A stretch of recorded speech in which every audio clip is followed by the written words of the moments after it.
Danes v novicah med drugim pestra volilna jesen, razpisane 3 volitev. V novomeškem domu starejših zasedene vse postelje. Počitniško letovanje otrok v taboru Mojca.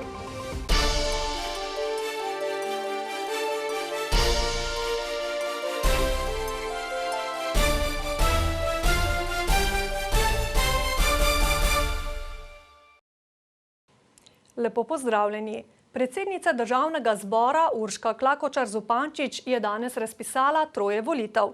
Volitve za predsednika države, lokalne volitve in splošne volitve v državni svet. V okviru lokalnih volitev bomo volili župane in občinske svetnike, tudi na Dolenjskem, v Beli krajini in Posavju. Datum ni presenečenje, saj novela zakona v letu 2017 za dan volitev določila 3. nedeljo v novembru. To za tokratne volitve pomeni 20. november 2022, roki za volilna opravila pa bodo pričeli teči v ponedeljek, 5. septembra 2022. Morebitni drugi krog bo potekal 4. decembra. Predsednika države bomo izbirali v nedeljo 23. oktobra, roki za volilna opravila začnejo teči 22. avgusta. Letos pa se izteče tudi 5-letni mandat državnemu svetu. Volitve v državni svet so posredne, in sicer sem jih razpisala za sredo, 23. novembra 2022, za predstavnike lokalnih interesov, ter za četrtek, 24. novembra 2022, za predstavnike delodajalcev, predstavnike delojemalcev, predstavnike kmetov, predstavnike obrtnikov in samostojnih poklicev ter predstavnike negospodarskih dejavnosti. Roki za volilna opravila začnejo teči 1. septembra. Zdaj pa k ostalim temam. V nekaterih domovih za starejše kljub prostim posteljam ne sprejemajo novih stanovalcev zaradi pomanjkanja kadra. V Skupnosti socialnih zavodov Slovenije pa opozarjajo, da se vse več domov sooča z nezadostno zdravniško oskrbo stanovalcev, saj so zdravstveni domovi drastično zmanjšali navzočnost družinskih ali domskih zdravnikov. Preverili smo, ali se s tema težavama soočajo tudi v novomeškem javnem zavodu. V domu imajo ta čas 315 stanovalcev. En oddelek trenutno prenavljamo, tako da, ko bo ta oddelek prenovljen, potem bomo lahko sprejeli tudi še dodatne stanovalce. Zaenkrat nimamo prostih postelj in zaenkrat smo v okviru normativov, kar se zaposlenih tiče. V institucionalnem varstvu večja težava je pri pomoči na domu. Tam je pa v zadnjih 2 letih odšlo 20 sodelavcev, uspeli smo jih pa nadomestiti samo z 10.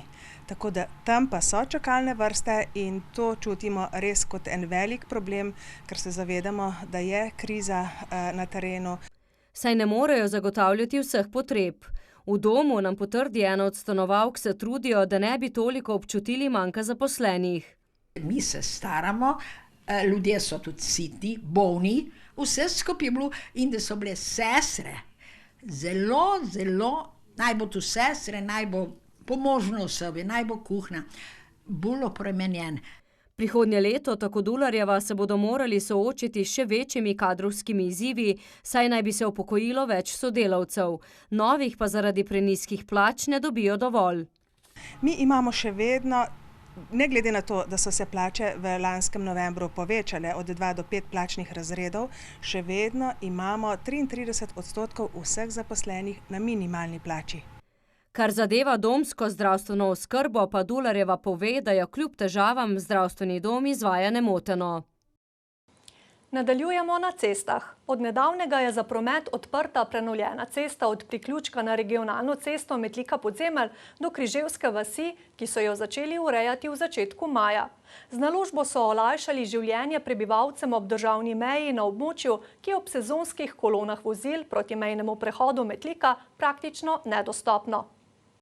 Lani smo v tem času poročali o kilometrskih kolonah vozil skozi Metliko, ko je bilo mesto popolnoma ohromljeno, prebivalci pa odrezani od prometnic.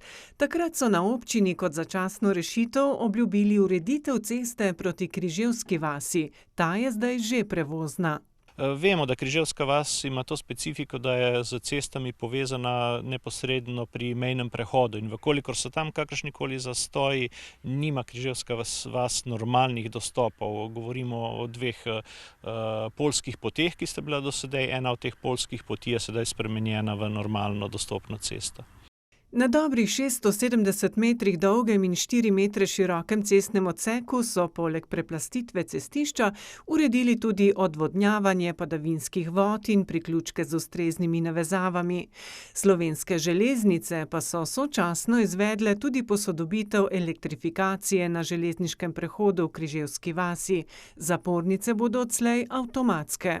Prej je bilo to tako, da ko je vlak krenil iz Metlike, so se zapornice spustile in ko je v Črnomlju prišel na postajo, so jih tukaj odprli. Vmes pa vemo, da je to skoraj 25 minut in so ljudje čakali. Sedaj bo to normalno potekalo simultano. Takrat, ko vlak se odpelje, se zapornica dvigne in ne bo zaradi tega oviran promet. Vzrokov, zakaj letos ni prometnih zastojev na prehodu meje, je verjetno več, ugotavlja župan. Vendar mislim, da največji je v tem, da ni kontrole COVID potrdil, ki je bila lansko leto striktno na hrvaški strani. Letos tam preverjajo samo osebne dokumente. In zato trenutno ne beležijo večjih zastojev na mejnih prehodih. Za naložbo so namenili dobrih 200 tisoč evrov, denar pa so zagotovili občina Metlika, Ministrstvo za notranje zadeve in Ministrstvo za infrastrukturo. V Brežicah pa je tamkajšnja občina junija začela dela na eni izmed glavnih vpadnic v kraj, to je na Črnelčevi cesti. Gre za 400-metrski odsek, ki poteka od prehoda za pešce pri zdravstvenem domu. Skoraj 600 tisoč evrov vredna dela, ki jih izvaja podjetje HPG Brežice, naj bi zaključili še letos. Glede na to, da smo imeli prvo predvideno, da bi se končalo drugo leto marca, smo, kot sem že omenil, marsikjerkrat nekako odločili, da bi v letošnjem letu zagotovili praktično vsa sredstva potrebna in da bi poskušali, če bo se dalo, končati to cesto že pred praktično jesenjo pred zimo. Naložba, s katero želijo izboljšati prometno varnost, obsega celovito prenovo cestnega odseka.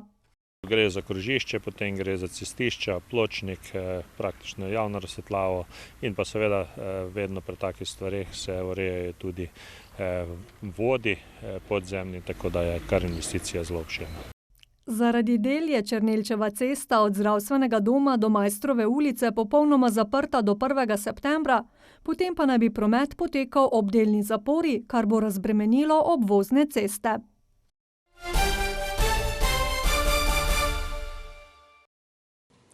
V taboru Mojca v Dolenjskih Toplicah je med poletnimi počitnicami nadvse živahno. Tam namreč v 9 šestdnevnih terminih letujejo otroci stari med 4 in 15 let iz vse Slovenije in tujine, ki se predvsem družijo in sklepajo nova prijateljstva. Poglejmo utrip. Otroci se udeležujejo pestrega nabora dejavnosti, ki jim zapolnijo skorajda vsako prosto minuto. Na delavnicah obravnavajo zanimivo temo, 2 do 3 uživajo v vodnih vragolijah v termah Dolenjske Toplice. Popoldnevi so športno in tekmovalno obarvani, ob večerih pa sledijo zabavne in sprostitvene dejavnosti. Najbolj mi všeč kopanje, danes se veselim, ko je vojska prišla, gasilcev, paintballa. Jaz sem novinec, prvič sem tukaj, dober je. Imamo policaje, gasilce, vojake, paintball, pumparce. Loren, ki se je iz Maribora preselil v Novo mesto, se je že prej udeleževal tabora. Jaz sem že šestič, to je že moj šestič. Meni je ful všeč, naslednje leto bom tudi šel, kasneje bom pa šel tudi za mentorja. Seveda pri izvedbi letovanja ne gre brez sodelovanja številnih zunanjih izvajalcev. Tukaj v taboru Mojca predstavljamo delo policije vsak teden. Jaz predstavljam prometni del, motor, to, ko otroke zanima. Si kaj novega izvedel? Aha. Kaj pa? Da imajo celine tudi od zadaj. Kazali so nam pse, povedali so o njih, zdaj nam pokazujejo orožja. Pomembno vlogo pri izvedbi tabora igrajo mentorji, saj je tudi od njihovega vodenja odvisno, če se bodo otroci vračali v tabor. Do 40 se jih zvrsti med poletjem, vsak pa skrbi za 10 do 14 otrok. Tukaj nimamo časa samo za animacijo, torej med prostim časom ali pa vodene dejavnosti, torej tukaj je štet tudi jutranji čas, ko se otroci prebujajo, oziroma še bolj večerni čas, ko otroci spijo. Takrat nastopi tudi kakšne stiske in takrat znamo torej mi malo pomagati, torej jih potolažimo, stisnemo k sebi, take stvari. Namen programa je, da združimo vse te otroke, da jih med poletnimi počitnicami obogatimo njihov vsak dan. Tu imamo ogromno aktivnosti, čez 30, tudi vse dejavnosti otrokom prilagajamo, nobeno stvar jih ne silimo, tudi da mislim, da so vsi zadovoljni. Nekateri otroci se udeležujejo tabora v sklopu zdravstvenega ali socialnega letovanja, drugi imajo program brezplačen, za tretje pa starši odštejejo polno ceno. V Novo mesto pa je Rudi Potepuški pred nedavnim pripeljal najboljše plesalce, akrobate, artiste, klovne in ostale ulične umetnike, ki jih je spoznal v preteklem letu. Vse mlade in mlade po duši so na glavnem trgu brezplačno zabavali domači in tuji umetniki. Želela sva se sami igrati, mogoče pa to tudi koga spodbudi k igri. Se mi zdi, da je to dosti pomembna stvar v življenju, ki jo včasih malčkam zanemarimo. Treba je vzgajati to domišljijo, se mi zdi, da meni v življenju zelo veliko pomaga in probam to kar vsak dan nekako prakticirati. Vzdušje je bilo fenomenalno, tukaj zdaj se še naprej dogaja. Glavni trg je zelo, zelo lep, cel ambient je super. Mi smo nastopali tukaj že 2 leti nazaj in se vračati sem je wow. V 2 dneh so pripravili 6 predstav in cirkuški delavnici. Festival ulične umetnosti Rudi Potepuški vsa leta organizira založba Goga s partnerji. Od začetkov v bistvu je to eden izmed bolj sprejetih festivalov. Jaz mislim, da prinese neko tako radoživost, veselje na cirkuških delavnicah. Danes je bilo toliko smeha in presrečnosti, da v bistvu se mi zdi, da se takrat sprostimo in se igramo in se si dovolimo, da smo igrivi. In mislim, da Rudi Potepuški kot festival iz nas izvleče to otroško igrivost. Rudi Potepuški pa ni le najbolj zabaven festival v Novem mestu. Mi smo tudi dobrodelni, bomo imeli dobrodelno dražbo Goginih vrečk s posebnimi izbranimi citati, kjer bo naš konferencier Luka Piletič vam probal prodati pravzaprav vse, izkupiček gre pa za ukrajinske pisatelje. Poleg domačih umetnikov so številne obiskovalce zabavali tudi artisti iz Poljske, Francije in Nemčije, ki so bili navdušeni nad odzivom otrok in prizoriščem festivala.